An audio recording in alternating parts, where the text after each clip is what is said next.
Bonjour, ravi de vous retrouver pour une nouvelle émission de Lumière intérieure. Cette semaine, je reçois un habitué des ondes et des écrans que vous connaissez sans doute si je vous dis nulle part ailleurs, Dardar, Social Club, et bien sûr,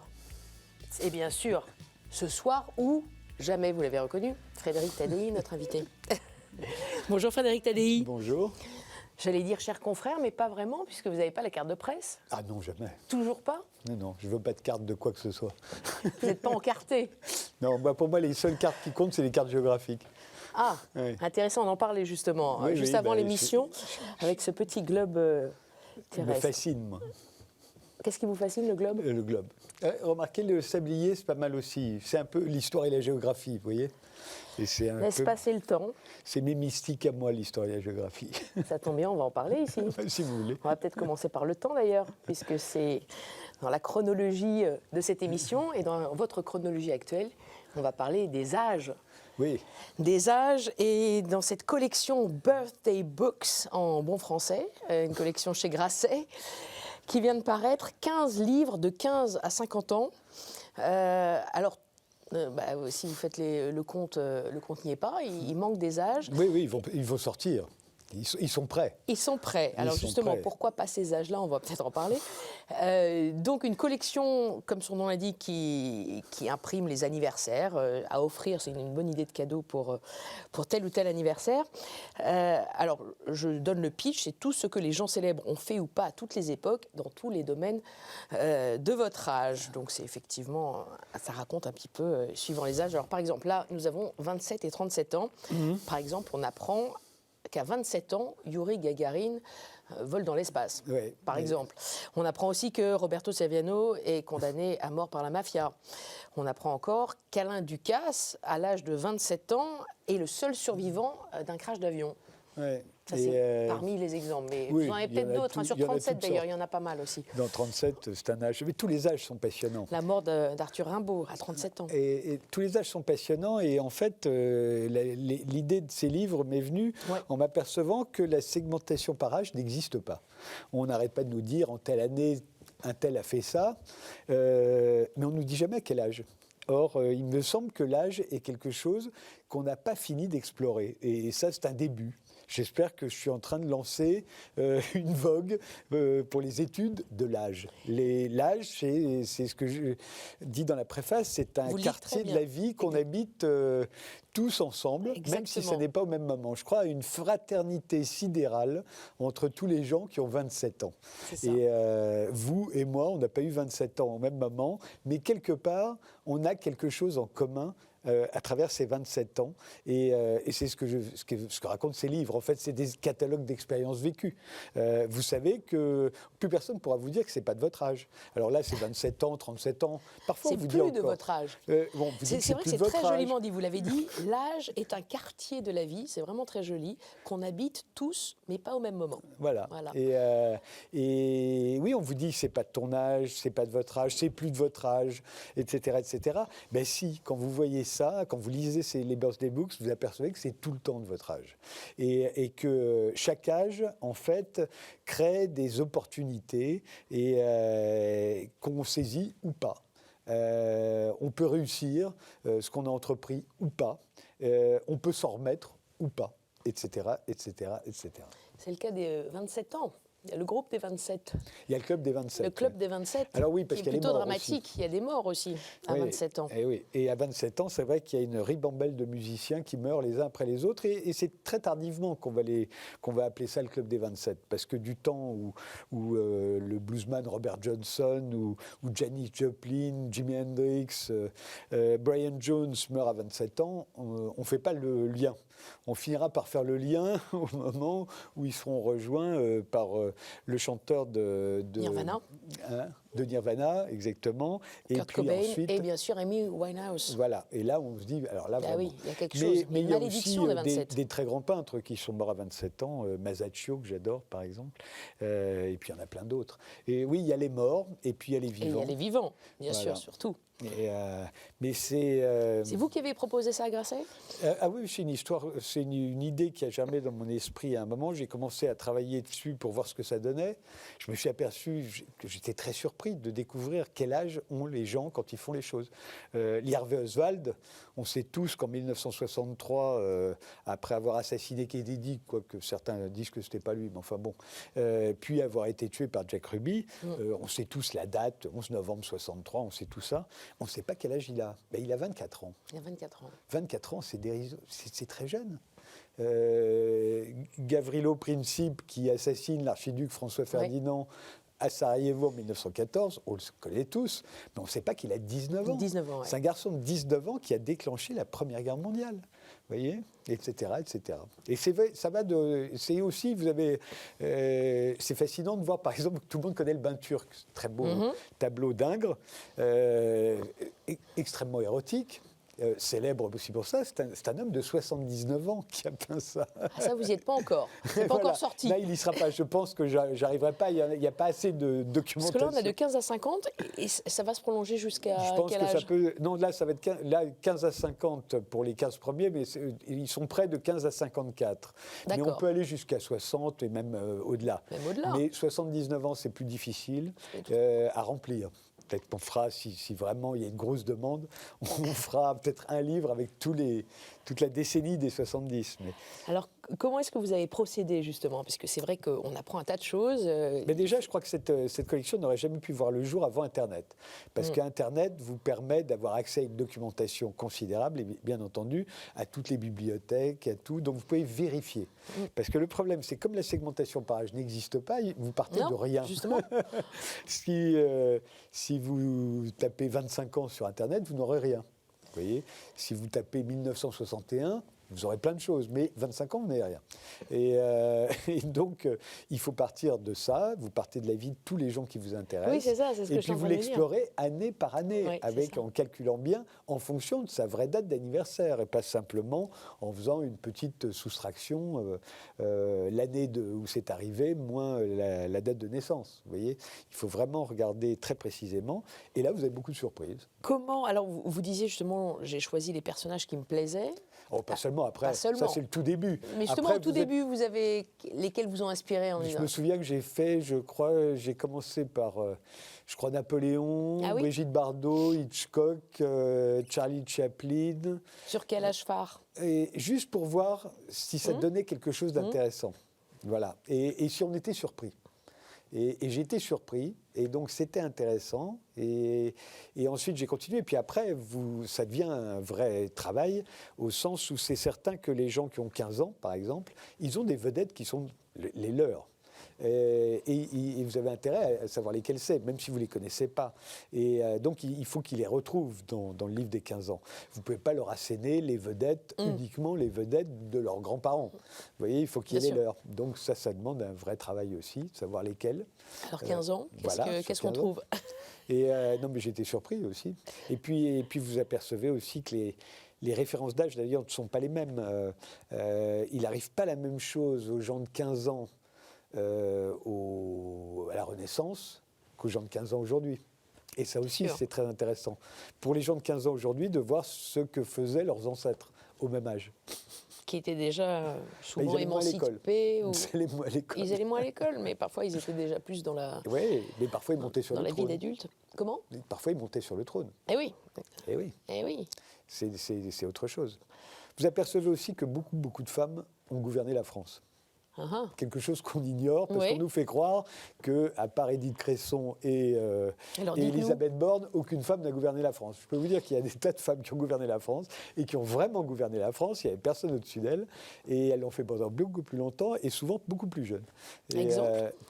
Anne de Beaujeu, par exemple, gouverne la France à 22 ans. 22 ans. Voilà, c'est la fille de Louis XI. Et son petit frère, qui va régner, est trop jeune. Et pendant 8 ans, elle gouverne la France. Et elle invente le pouvoir au féminin entre 22 et 30 ans. Et voilà, on devrait apprendre ça aux jeunes filles aujourd'hui, qui croit qu'on a toujours vécu sous un patriarcat, ce qui n'est pas faux sous certains angles, mais pas comme elle le croit. À offrir aux jeunes filles d'aujourd'hui, suivant leur âge.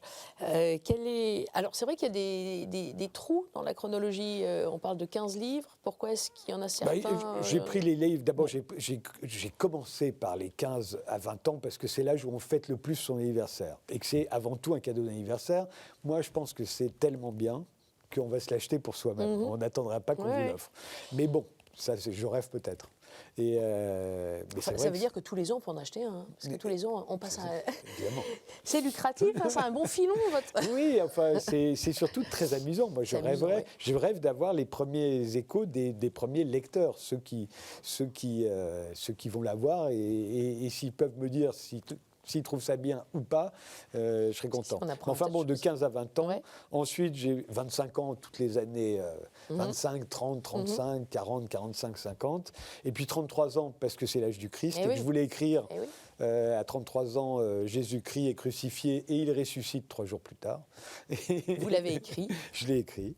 Et c'est aussi ça où ce livre ces livres sont pour moi des allégories, parce que je traite de gens connus de tous les temps, à la fois Jack Nicholson, Jules César, Madonna. Martin Luther, excommunié par le pape aussi à 37 ans. À 37 ans, oui. C'est l'acte de naissance officielle du protestantisme, il a 37 ans.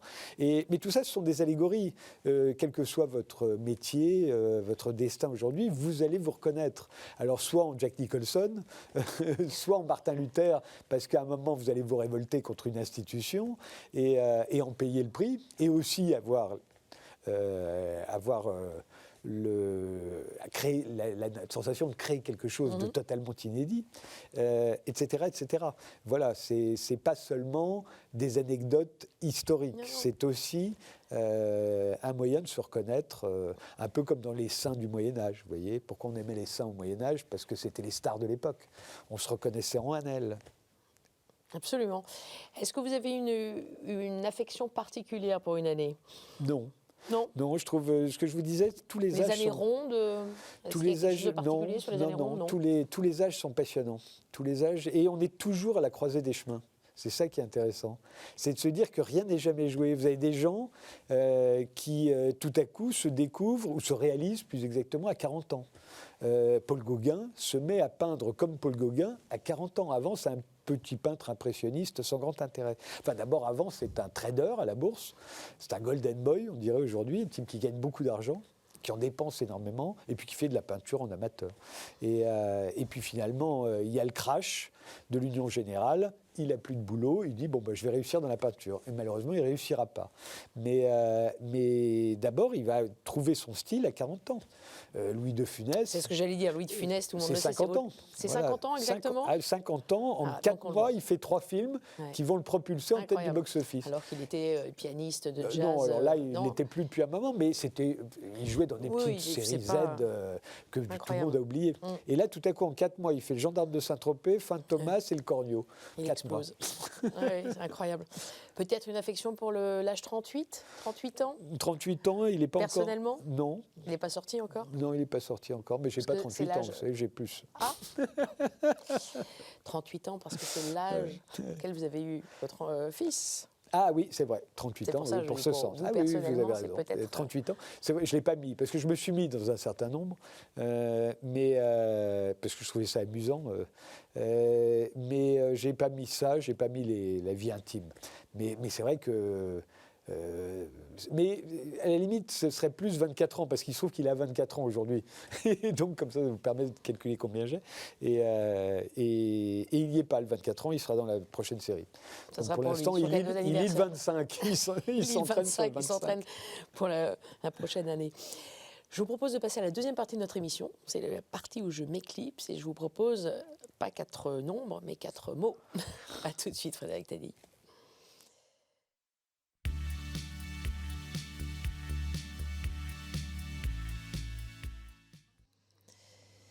Frédéric Taddeï, est-ce que vous êtes bien par rapport à tout à l'heure? Vous êtes en avant. Oui, vous voulez que je me remette comme avant? Ah non, vous mettez comme vous voulez. Bon. Et vous êtes détendu? Ah oui, tout à fait. Je suis toujours détendu. Alors ça tombe bien, parce que Regardez le premier mot que je vous propose. Vous allez être surpris ou pas. C'est le mot oisiveté. Je connais très bien. C'est un mot qui m'est très familier. J'appelais ça plutôt du dilettantisme, mais c'est vrai que pendant 10 ans, je n'ai rien fait. Je suis resté oisif.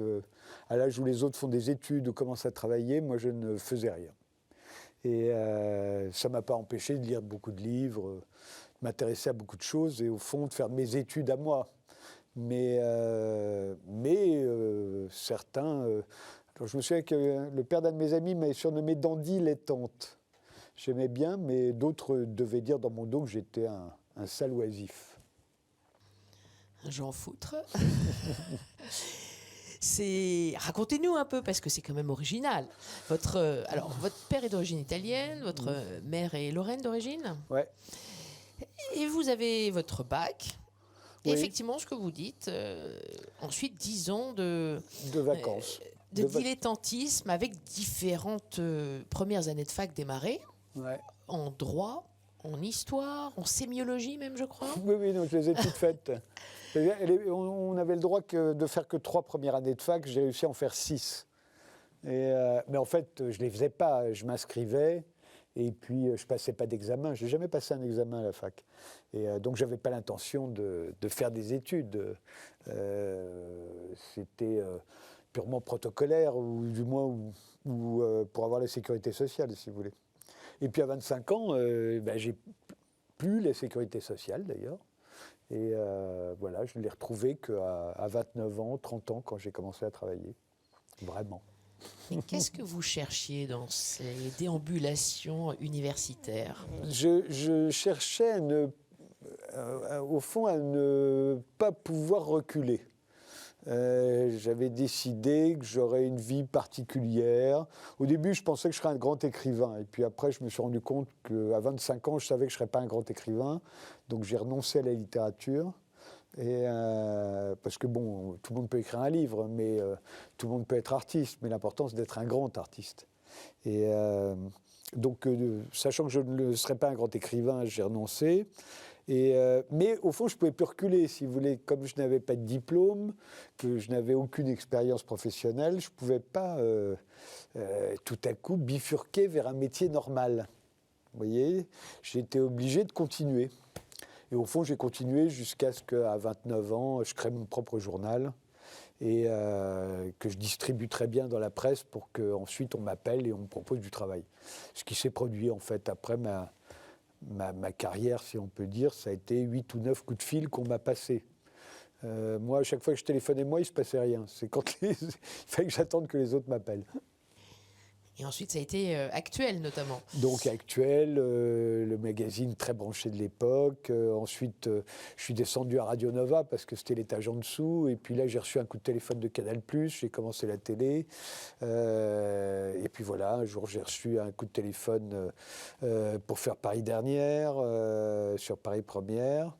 Et puis un coup de téléphone d'Europe 1 pour venir sur Europe, un coup de téléphone pour faire Dardar, un autre pour faire Ce soir ou jamais, etc., jusqu'à aujourd'hui. Le seul coup de téléphone que j'ai passé, c'est pour les bourses des books, en fait. Mais il a fallu que j'en passe plusieurs. Sinon, on vous a toujours appelé. Ouais. Comment vous interprétez ça ? De la chance, il y a beaucoup de chance. Destin, Moi, je crois beaucoup à la chance, enfin à la mienne en tout cas, parce que ça aurait pu très mal tourner, toute cette histoire. Mes copains commençaient à se demander, quand j'avais 27-28 ans, s'ils n'allaient pas être obligés de me payer des cigarettes jusqu'à la fin de ma vie, si vous voulez. Et donc, j'ai eu de la chance. Et puis aussi, le fait qu'à un moment, vous incarnez quelque chose de singulier. Je pense qu'à la télévision m'a tout de suite beaucoup intéressé, mais il y a un grand conformisme qui règne à la télévision. Et moi, j'ai joué plutôt l'anticonformisme. Et finalement, ça m'a permis d'être identifié assez vite. Et vous intéressez les gens et ils ne se trompent pas sur vous. Ils ne vous appellent pas si c'est pour faire autre chose que ce que vous savez et ce que vous avez envie de faire. Vous voyez, donc tous les gens qui m'ont appelé à un moment ou à un autre pour me confier une émission, l'ont fait à bon escient. Ce dilettantisme est devenu votre marque de fabrique. Oui, puis d'une certaine façon. Une certaine façon, une singularité, je pense, une singularité. Une singularité qui peut peut-être s'appeler liberté. Voici mon deuxième mot, liberté. Oui, la liberté, c'est très la liberté des uns n'est pas forcément la liberté des autres. C'est très particulier ce rapport à la liberté. On veut tous être libres, on ne s'en donne pas forcément les moyens. Mais c'est sûr que c'est tout un rapport aussi qu'on peut avoir vis-à-vis de l'entreprise aussi. Moi, j'ai du mal, par exemple, à avoir un patron. Mon patron, si tant est que j'en ai un, c'est quelqu'un que je respecte, avec qui je discute, mais je n'ai pas l'impression qu'il peut m'imposer des choses. Et d'ailleurs, ceux qui m'appellent, c'est jamais avec la volonté de m'imposer quoi que ce soit. Donc là, oui, il y a certainement une idée de liberté, mais électron libre. Oui, d'une certaine manière. Mais je pense aussi qu'on peut me faire confiance. C'est pas pour faire n'importe quoi. Vous voyez, je respecte la loi. On n'a pas de procès avec moi. Oui, enfin, si ça m'est arrivé, il y a très très longtemps.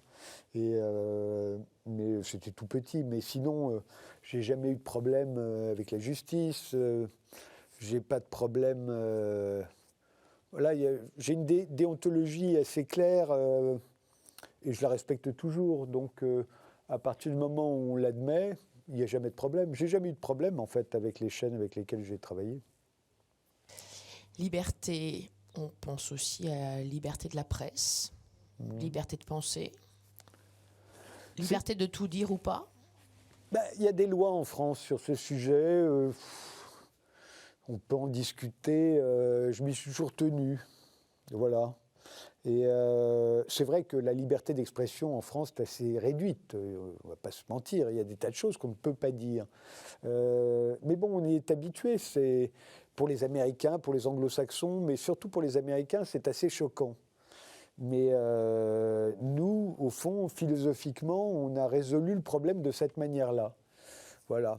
Et ça ne me paraît pas un si grand sacrifice que ça. Maintenant, tous les abus sont pénibles. Et parfois, il y a des abus. C'est-à-dire quand, on le voit bien, quand on voudrait empêcher les gens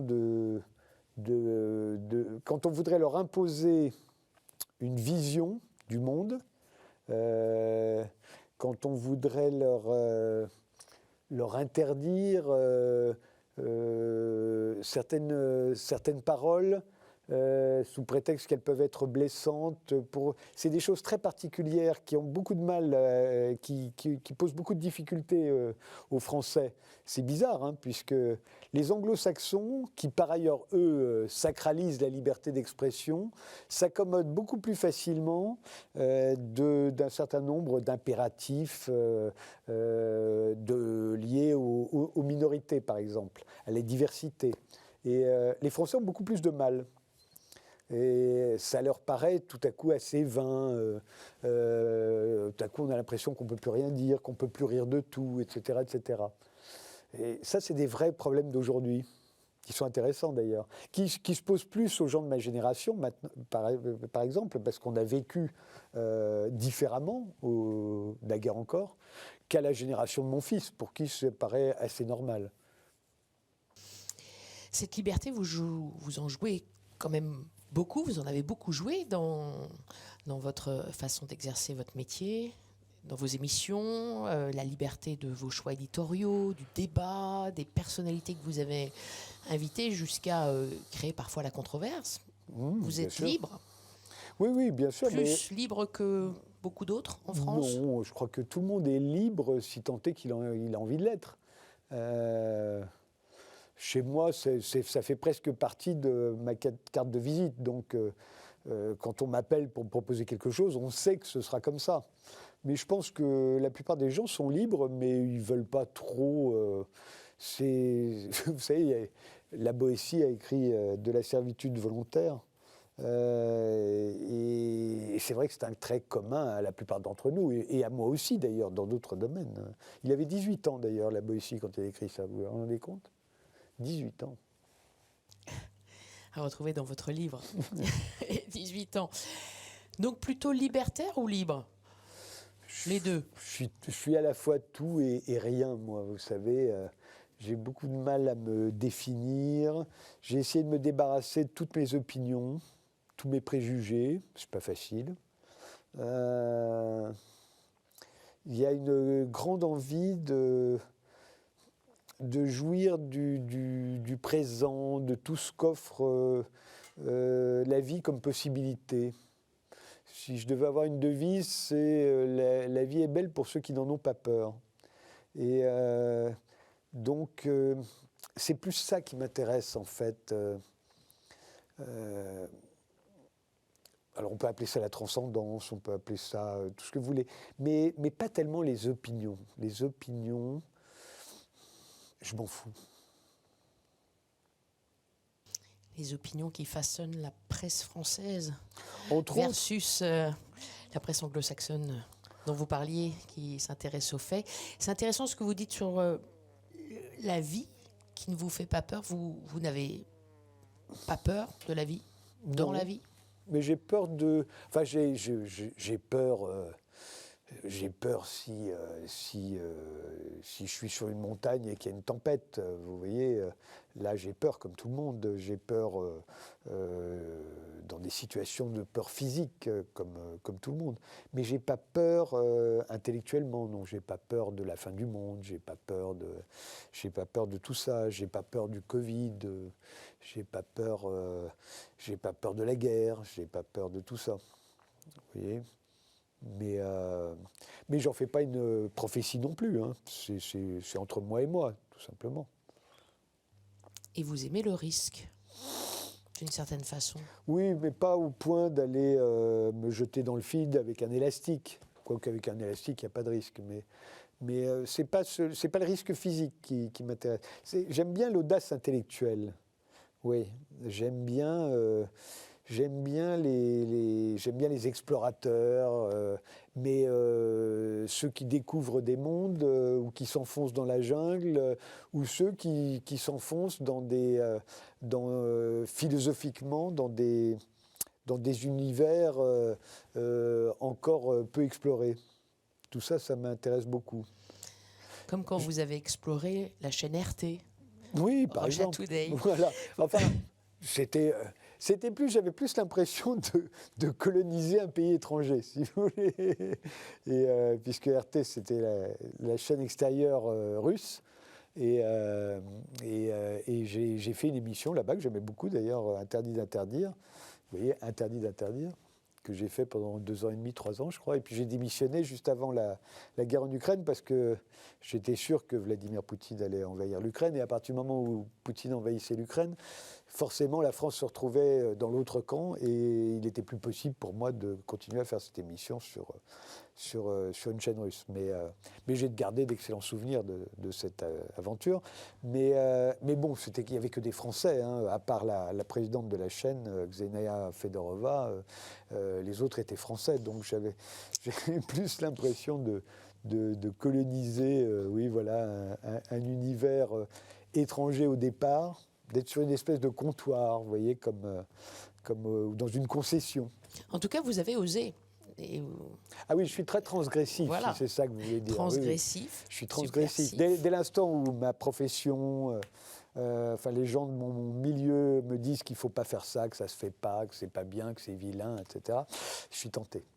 C'est vrai, je suis tenté. Mais ne serait-ce que pour leur prouver que je suis chez moi partout comme les rois et les voleurs, quoi. Et que si je suis libre, je le serai aussi là-bas. Et à chaque fois, c'est ce qui se produit, puisque en général, on me reproche d'aller sur RT au moment où j'y vais, mais après, personne n'a trouvé rien à me reprocher sur les émissions que j'ai pu y faire. Hein. Vous êtes un homme libre, un voyageur libre aussi. J'essaye. Le voyage, c'est certainement au fond, ce qui est ma vraie passion. Alors, voyager dans l'histoire, mais voyager aussi grâce à la géographie. C'est certainement... oui, je pense que je suis un mystique de l'histoire et de la géographie, si vous voulez. Et évidemment, quand on est un mystique de la géographie, on veut constamment aller vérifier que les endroits existent vraiment.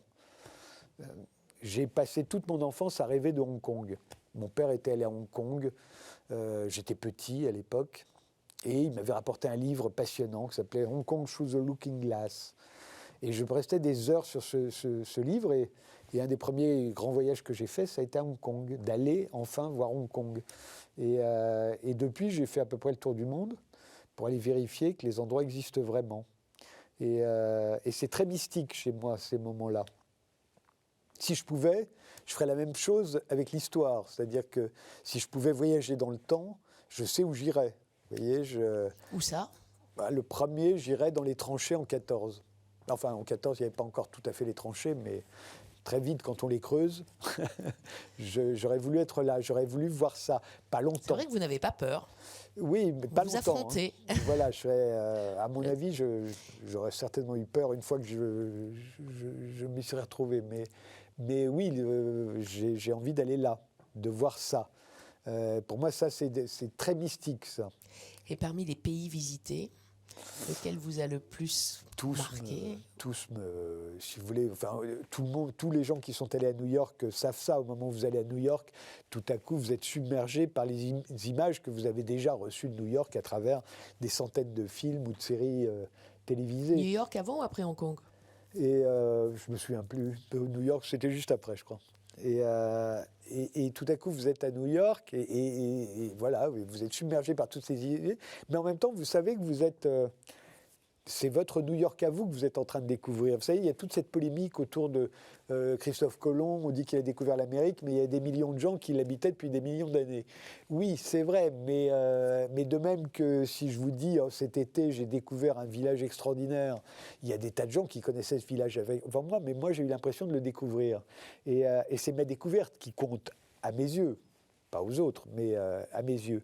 Et voilà, et Christophe Colomb, quand il arrive en Amérique, ou d'ailleurs il ne sait pas qu'il est en Amérique, il mourra sans savoir qu'il a découvert l'Amérique. Il était un peu con, Colomb. Et il a toujours cru qu'il était sur les côtes de l'Asie. C'est pour ça qu'il appelait ça les Indiens. Parce qu'on appelait ça les Indes à l'époque. Eh oui.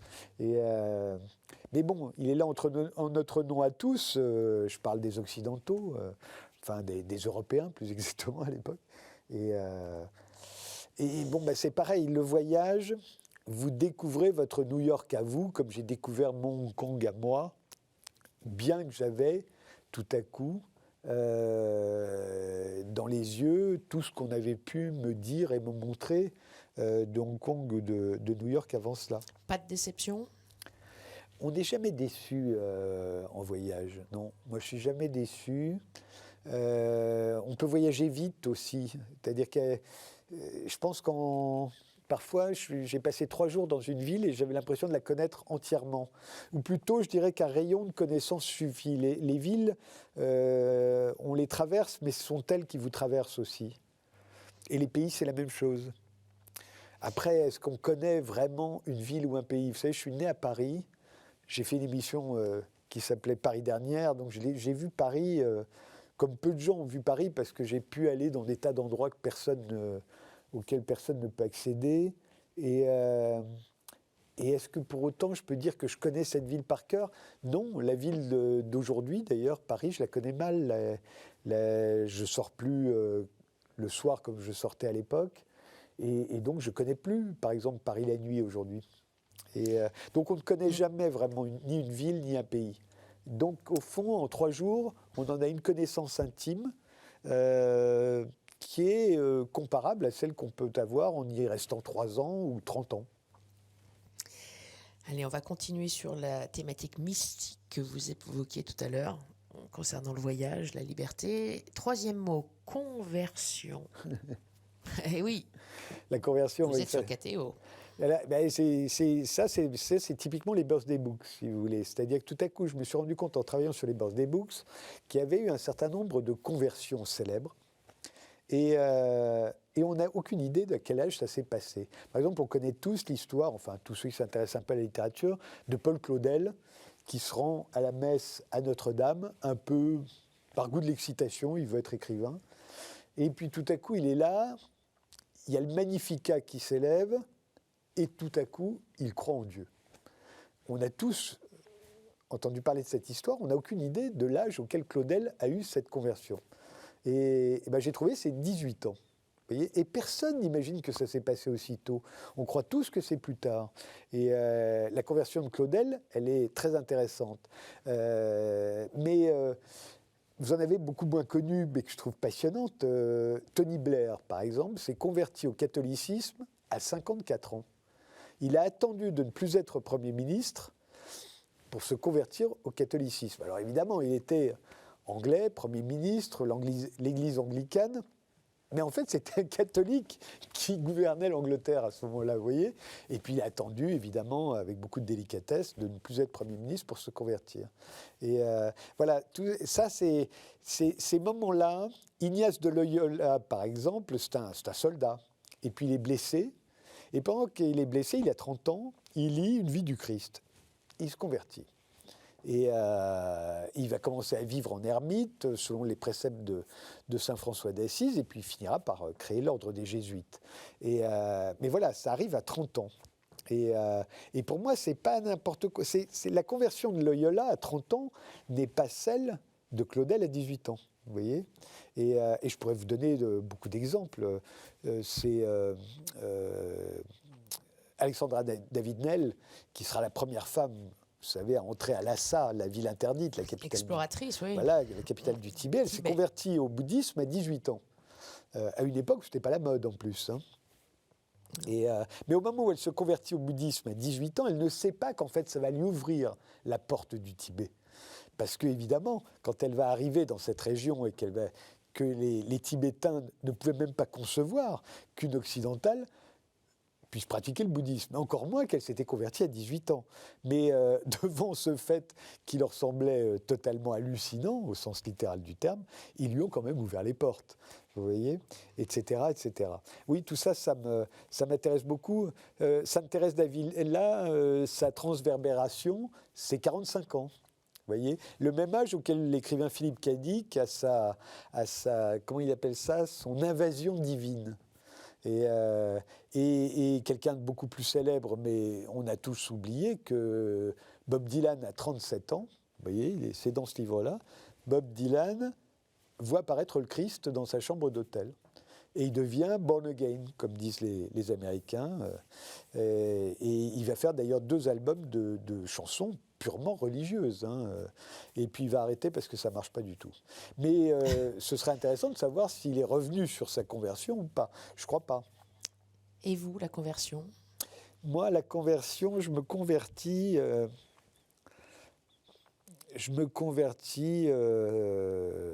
moi, mes apparitions, ça va être une femme, vous voyez. Voilà, là, je me convertis à cette femme-là. L'apparition, vous m'en parliez tout à l'heure, l'apparition de mon fils. Quand j'ai 38 ans, la naissance de mon fils, je me convertis à mon fils. Ça va avoir des implications terribles d'avoir un fils, d'avoir un enfant. Je trouve que c'est un fils. Et voilà, ça, je peux dire que ce sont des conversions pour moi, ça. Mais aussi... Pas de conversion mystique. C'est assez mystique, mais ça peut être aussi les œuvres d'art. Les œuvres d'art, tout à coup, vous êtes convertis aussi, vous entrez. Quand j'ai vu, je me souviens, les fresques de Masaccio dans cette ravissante petite église de Florence, c'est la première fois où un peintre applique les règles de la perspective en Europe. Et il est très jeune, il a 23 ou 24 ans. Il va mourir jeune, Masaccio, il va mourir à 27 ans. Et, lui aussi. Lui aussi. Et je me souviens, quand j'ai vu ça, c'est un mur, vous pouvez le toucher. Et quand vous le touchez, vous êtes presque en contact avec le pinceau de Masaccio, donc avec sa main. Et pour moi, ça, c'est complètement mystique, ça. C'est pour ça que j'aime la peinture, d'ailleurs, parce que vous touchez, vous êtes au contact de la main du peintre. Mysticisme ou sensualité? Je vous propose le 4e mot, recueillement. Ça aussi, c'est un peu la même chose, hein. Quand vous êtes à l'étranger, en voyage,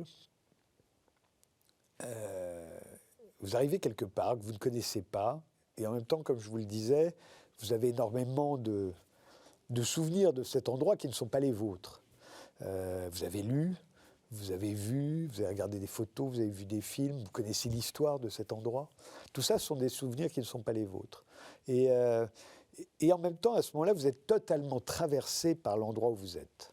Et là, pour moi, c'est là le recueillement. Mon recueillement à moi, il est là.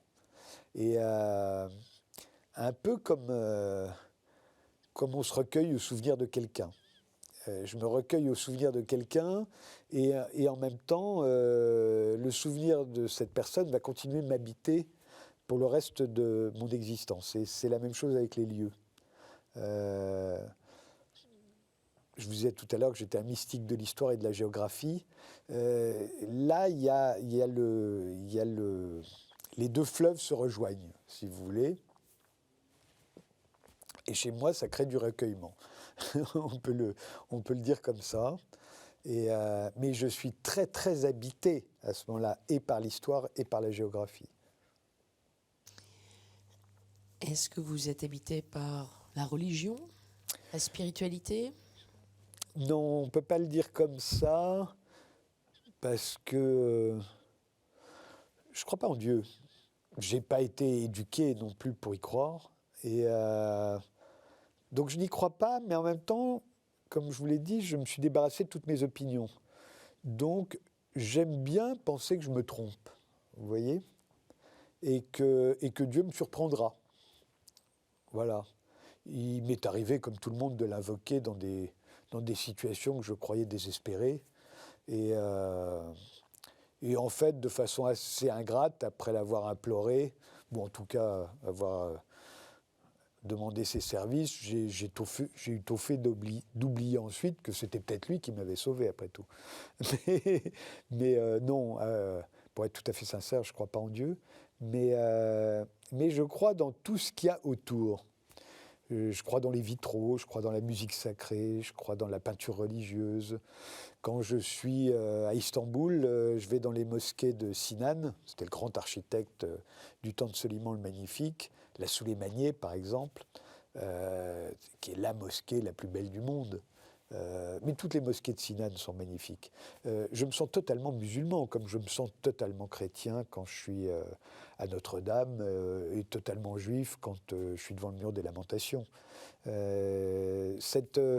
Toute la spiritualité des autres me traverse aussi, comme les lieux. Et je suis sûr que j'aurais fait... on pense à Sainte-Sophie, évidemment. Alors, à Sainte-Sophie, c'est plus délicat parce que Sainte-Sophie, c'est une basilique. Et qui est devenue une mosquée par la suite, oui. Mais qui est tout à fait déformée par des contreforts sismiques, antisismiques plus exactement. Donc c'est plus aussi beau. La mosquée bleue qui est en face, elle a été faite par un élève de Sinan et elle n'est pas très belle. Les touristes la connaissent parce qu'elle est sur la grande place. Mais en fait, les vraies très belles mosquées sont celles qui ont été faites par Sinan. Et il y en a, je ne sais pas, il doit y en avoir 700 rien qu'à Istanbul, je pense. Donc j'exagère peut-être, mais enfin, il y en a énormément. Mais c'est les plus belles.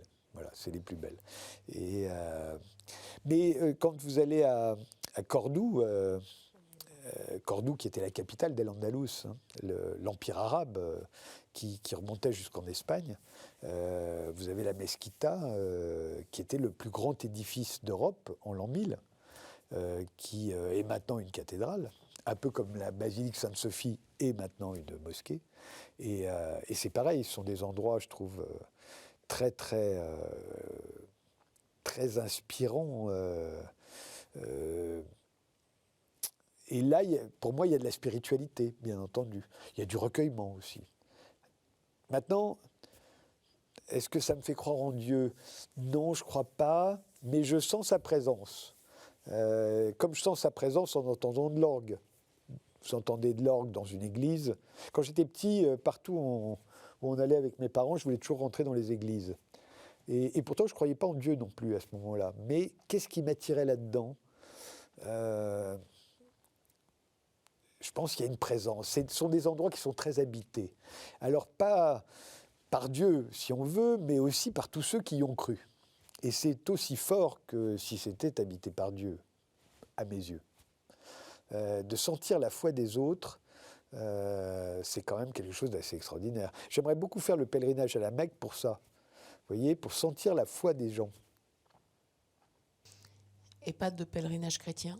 Si, bien entendu. J'ai été beaucoup sur la route de Compostelle, parce que c'est très très beau. Si. Mais j'aurais adoré partir en croisade, par exemple. Pas spécialement l'épée à la main, mais ces pèlerins qui partaient sur les routes comme ça, pour un voyage interminable, où ils risquaient leur vie pour aller se recueillir sur le tombeau du Christ. Je trouve ça merveilleux. Je suis sûr que j'aurais pu me laisser embarquer, mais pour moi, j'y serais allé comme je serais parti avec Christophe Colomb, traverser l'Atlantique en espérant arriver au Japon. Vous voyez ? Heureusement qu'il y avait l'Amérique, parce que comme il s'était complètement trompé dans ses calculs, l'Église catholique avait beau lui dire d'ailleurs, mais non, vous vous trompez, vous allez tous mourir. Parce qu'il s'était trompé dans ses calculs, quoi. Et c'était beaucoup plus loin qu'il ne croyait. Heureusement qu'il y avait l'Amérique, ils seraient tous morts. Un aventurier. Non, je n'irai pas jusque-là, mais c'est sûr que ça m'aurait tenté, oui. De partir, vous vous rendez compte de ce que c'était à l'époque de partir sur un bateau avec Magellan, comme avec Colomb. Personne n'a pris ces routes-là avant vous. Moi, je suis allé dans le Pacifique. Vous voyez, je me suis retrouvé au milieu du Pacifique sur un bateau. C'est une des visions les plus incroyables que vous pouvez avoir. Le ciel est plus vaste que vous ne le verrez jamais. Et la pollution lumineuse étant infime, vous voyez les étoiles comme vous ne les verrez jamais plus. Mais de se dire qu'il y a des gens... Moi, je savais où j'étais. Vous voyez, je pouvais vous dire l'Australie, c'est par là, Tahiti, c'est par là, le Japon, c'est là, etc., etc. C'était très loin. Mais je savais dans quelle direction. Mais imaginez-vous à la place de ceux qui, comme Magellan, arrivent sur le Pacifique comme ça, et ils ont une vague idée que les Moluques, qui est leur destination, c'est par là. Mais le reste, ils ne savent pas. C'est fantastique, ça. Alors, est-ce que j'aurais eu le courage de partir ? Parce qu'en plus, vous vous rendez compte, vous alliez sur ce bateau, ça allait durer des semaines, les cales étaient remplies à ras-bord d'eau douce, de viande séchée, donc vous dormiez sur le pont. On n'avait même pas inventé le hamac à l'époque. Vous dormiez sur le pont, c'est une vie infernale, quoi. Mais l'idée d'aller découvrir, alors encore une fois, des îles qui étaient par ailleurs habitées par des gens, mais quand même de les découvrir, pour vous, vous êtes un découvreur. Oui, je pense que ça m'aurait quand même... Vous l'auriez fait. On ne peut pas savoir, mais en tout cas, j'en aurais eu envie. Allez, je reviens auprès de vous pour conclure cette émission. À tout de suite, Frédéric Tadei. Merci.